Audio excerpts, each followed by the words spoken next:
Hi there, it's Rochelle from Regional CoLab. Today we thought we'd talk about doing the work to find suitable grant funding for your group. So in the first instance, what's really important is that you cast your net really wide.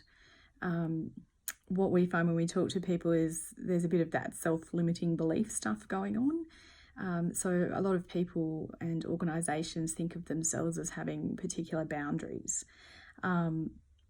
It's really good to think outside of those boundaries if you can.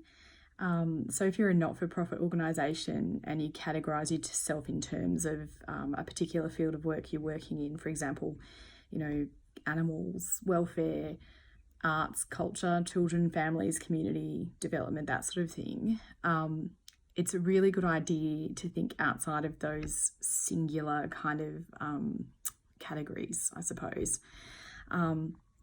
It's a really good idea to have a clear view of your goals, but it's even more important for you to have another look at those boundaries and see if you're not selling yourself short. Just because you do one thing well doesn't mean that you can't do other things well. And it might be easier to get funding for those other things than the specific thing that you think you're a specialist in, especially if it's a really popular environment for grant funding. So I guess the best thing for you to think about there is not to pigeonhole yourself. When you're looking at funding from grant makers or governments, foundations, councils, whatever, it's really important to take a wide and more generous view of what your operations are and what they can do. There might be aspects of what you do that are of interest to others as well. So I guess the best way to go about this is to give an example. So say you're a sporting organisation and your main aim is to get a team out there on the playing field. But if you step back and take a more kind of detached look at that and what you're actually achieving, you could also say that as a sporting organisation, you're bringing people together.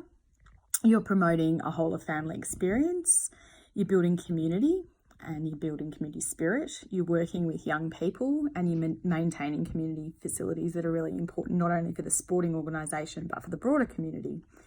You can also be doing things like strengthening local identity and promoting a healthy lifestyle.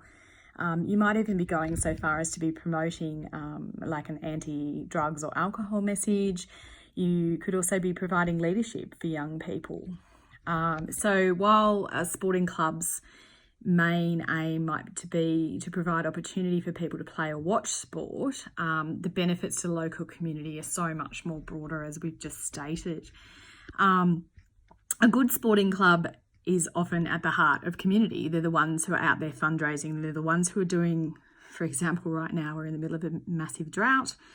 They're the ones raising money. They're the ones bringing community together and keeping people looking out after themselves.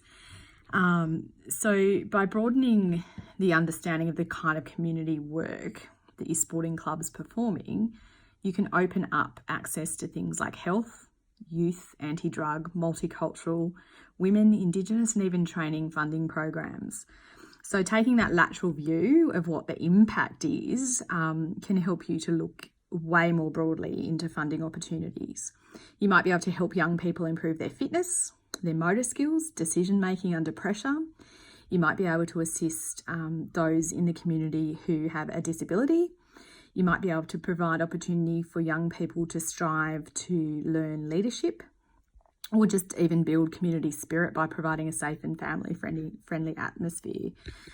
It's really, really important that when you're looking at grant funding, that you consider all of these kind of opportunities, and that's where someone like Regional CoLab can help out. What we do is we sit down with you and we can run through the whole range of different opportunities that we can see available for whatever it is that you're looking for grant funding for. So we love to do a bit of a whiteboard. Annie and I love to flap our arms, and we love to get up and do a big mind map on the whiteboard and go through the work that we think needs to be done to find opportunities for you with regards to funding. And again, those opportunities aren't necessarily all going to be related to finding grants. They may be with regards to memberships, special events, other pillars of grant funding that we can talk about with you when we work with you. So I hope this has been a little bit of an insight into what you can do when you're looking for some grant funding and how you might be able to extrapolate out you know, more than just being a sporting club, for example. Anyway, hope this has been helpful, and we'll talk to you again soon. See you later.